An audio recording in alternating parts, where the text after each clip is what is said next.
So, everybody, this is going to be a little discussion about the best tank class for the Ascending Tide patch. And we're going to look at it from a few different directions, because obviously there isn't just one direction in the game.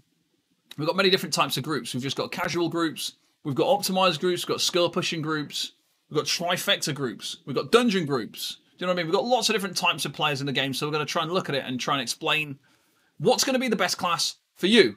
And it's going to vary depending on who you are and what sort of group you're in. So, if we start off by saying that because of the Ascending Tide DLC, it is no longer essential for Dragon Knight tanks to be a main tank for all content if you're trying to optimize your group. Now, the reason why this is the case is we've seen a change to the game where there's more hybridisation options now available.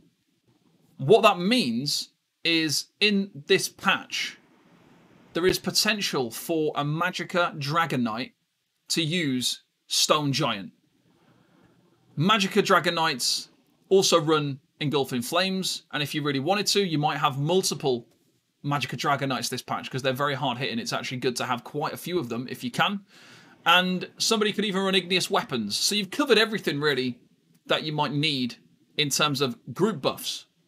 Now, what this means is a Dragon Knight main tank for an optimized trial group is probably not necessary any longer. Now, this is for groups that are trying to optimize to the max. Now, the amount of groups that actually need to do this is very, very minimal. Even myself, I'm trying to do a Godslayer progression at the minute, and we are not trying to optimize. We're not trying to optimize our group with our classes. We've got 2 Sorks in there. We've got multiple Templars. We haven't got an optimized group, and we don't need one. The damage that we've got is great. The player ability is the most important thing, and running the correct gear sets and things like that is going to be more essential. But the fact that we don't have a Dragon Knight tank just happens to be the way that it is. Now, what I want to make people understand is Dragon Knight tanks aren't useless. The benefit of a Dragon Knight tank is obviously their survivability, their ability to sustain. Both of those things are very, very good. So obviously, every time you use your ultimate, you get all your resources back. When you spam Igneous Shield, you get a 10k damage shield for yourself. You get a damage shield for your group. You get stamina back. When you spam Ash Cloud, you gain stamina back for free almost. Do you know what I mean? In terms of a sustain side of things, the Dragon Knight tank is superior. When it comes to doing dungeon content, if you're going to use Chains and Talons, they are still the best at crowd control. Even if you use Pulsar Blockade, Chains is still the best skill for chaining ads. If you go into more of Lookhouse, you've got ads to chain in on the second boss. The DK is still going to perform better because it's easier to do it with a Magicka chain than it is with Silver Leash. Silver Leash is still a very, very poor skill. So any trial situation, any dungeon situation where you need to chain stuff, the Dragon Knight is still useful because using Silver Leash is a very, very poor quality skill. So there's still use for Dragon Knights. New players should still be using a Dragon Knight, because, again, they're the best for sustain. They're easier to use than every other class. In terms of regular trifecta groups, if you've only got a Dragon Knight tank, because that's what you created, it's still okay to use one. There's not an issue with you using one. There is no problem with you using one. If you're in one of the top 1% groups, using a Dragon Knight main tank might now not be needed. Now, what this means is you're going to use something else. Now, the way that you optimize a group is you basically need to fill out your group with the highest damage passing damage dealers that you can. So you might use a stack of damage dealers that are all Nightblades or Dragon Knights. So what that then means is you need to find room on the supports for everything else. So let's say you had 8 damage dealers that were Nightblades and Dragon Knights. That means then that you are going to need a Necro for Empower. So Empower is easier to do on an off-tank or a healer, but then you also need to consider Turning Tide. Now, you only need 1 Necro in a group nowadays with Colossus. You can use Necros for damage still. There's nothing wrong with having Necro damage dealers. They don't need to use a Colossus. If you're using Turning Tide, they can use a damage ult instead. But this means that, like, you want to have some kind of communication and have Turning Tide have one Necro in a group, you want to have the Empower with Empowering Grasp. You also need to have one Sork. Now, the Sork could be the tank, it could be the healer. A Sork tank is a very, very strong option. They are very, very defensive. They are very, very good. So that is an option. Sork tanks in an optimized group are an option. Another option is a Templar tank. This is the first time ever, really, that the option of using a Templar tank in an optimized trial situation is possible. The reason for this is because Templar damage dealers are not the hardest hitting. So if you're going to not have one class on damage dealer, it's probably going to be the Templar. If you're trying to optimize your group, you're probably not going to have a Templar damage dealer. Templar, like a Templar healer, is okay to use, but you might consider not using one. You might want to use a Sork healer. You might want to use a Warden and a Necro healer, which then means you've got to use the Templar on a tank. So the Templar tank is definitely up there now as probably one of the more useful for an optimized group. Now, it's not because the Templar's been buffed. Nothing has changed, really, for the Templar tank in 2 or 3 patches. It's simply the fact that Stone Giant can be ran by a Magicka DK, so then the DK main tank isn't as necessary, so now we need to find somewhere to put a Templar. If you don't have a Templar damage dealer, you might use a Templar tank. And it's the same for all the classes. You might want to use a Warden tank, but Warden healers are quite good to have. Wardens have quite a good bunch of defensive buffs and healing buffs, so they're good to have as healers. Ideally, you'd probably want to have one Warden healer and then either a Sork or a Necro.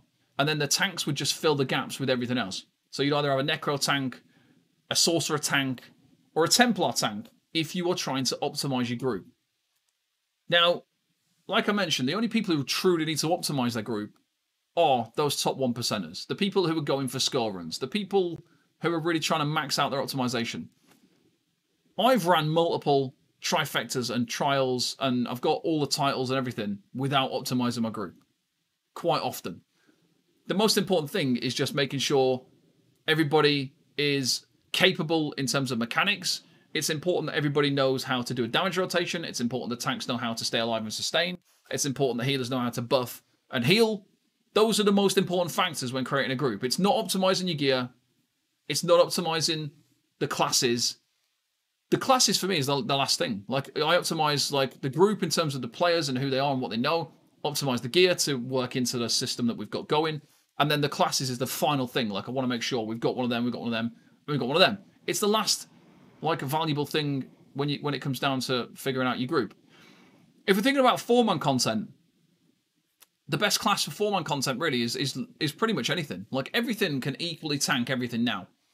If you look at my most recent video on how to do ad pulls on all classes, if you can get the Void Bash set from Vatashran Hollows, then you've got the option to pull everything in very, very easily. If you combine Pulsar with Elemental Blockade with a Frost Staff, every single class has access to an immobilization skill. So if you chain everything in with Void Bash, you put down Blockade, you cast Pulsar, everything is pulled in and immobilized in 3 skill presses. That is an absolutely fantastic way to play every class. And the amount of debuffs you get as well is incredible. So in terms of dungeon content, again, it depends. Are you running in an optimized group? If you're running an optimized group, you might consider using different classes. Necro tanks for me in 4-man content don't feel as useful because of Turning Tide.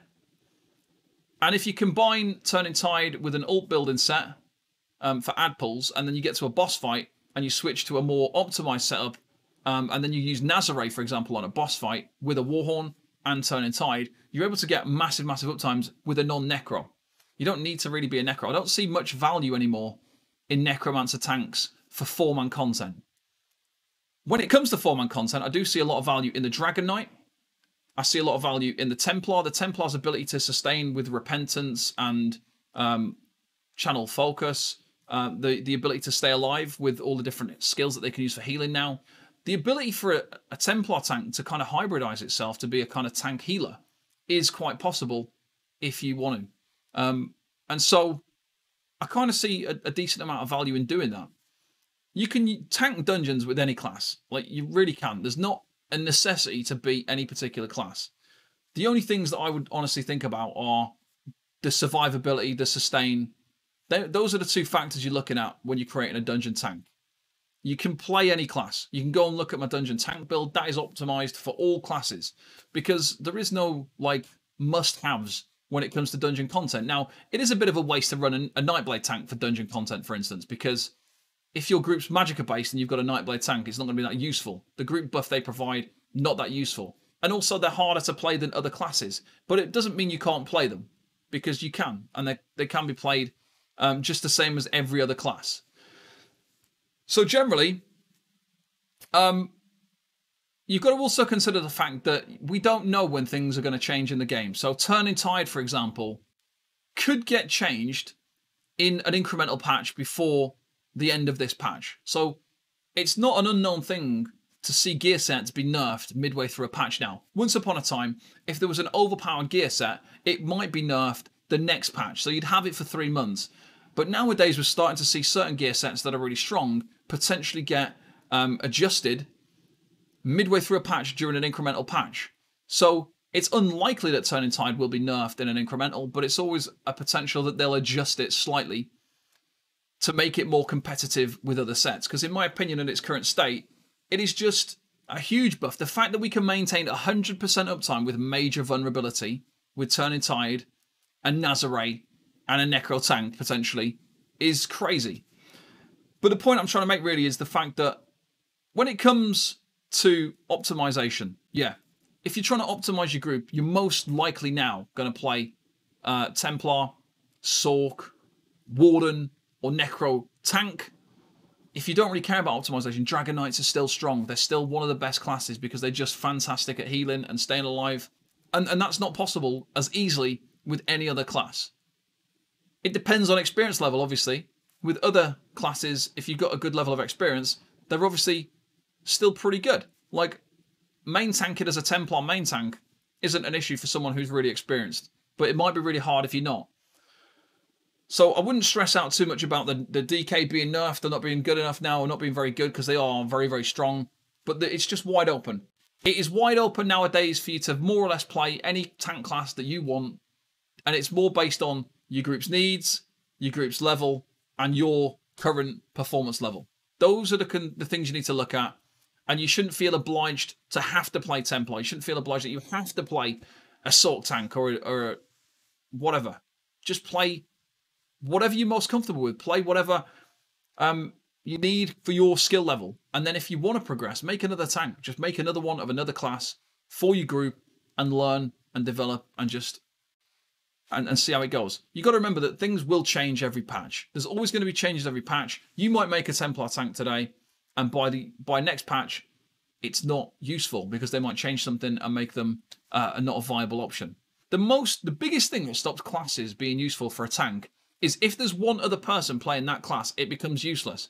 If you've got one person in a group playing a Sork DD, then a Sork tank is useless. If you've got one person in a group on a Warden healer, the Warden tank's useless. If you've got one person on a Templar damage dealer or healer, the Templar tank is useless. That is the same for all situations. The only time that this didn't count was Dragon Knight tanks were useful because their stuff couldn't be replicated by anybody else, and now it can. Dragon Knight stuff can be replicated now by a damage dealer. So Stagger can be replicated by a Mag DK quite easily. So now they're less essential. On a Necro, they're less essential because of Turning Tide. So now there isn't a situation anymore where you can have 3 or 4 Necros in a group and it works because they're doing different things. Like, if you've got a Necro healer doing Empowering Grasp, then a Necro tank is just completely useless because you can keep 100% uptime of major vulnerability with one Necro and Turning Tide. So Necro tanks are not as useful. DK tanks are not as useful. Everything is on an equal playing field in a way. Everything is more of an equal playing field now because you just basically, the best tank class is whatever your group needs. Whatever's left over at the end. Once you've got all your damage dealers and you've got your healers, whatever's left at the very end of that setup is what your tanks are going to be. That is literally it. There's no nerf. Like, the Dragon Knight tank hasn't been nerfed. The Dragon Knight tank is just as strong as it was before. It just means they're less essential. They're less essential. They're not absolutely needed now because you've got to use Stagger, you've got to use Engulfing Flames, you've got to use Igneous Weapons, you've got to do all this stuff. You need to be a DK. You don't need to be a DK tank anymore. It's not essential. It's an option. That's what it's all about now. It's not essential anymore to have to be a certain class. It's more, there's more options available is the best way to really describe it. Is you have more options available now. You can play more or less any class depending on what your group need. But there you go, guys. That is all I just wanted to say about tank classes. If you've got any questions, let me know in the chat.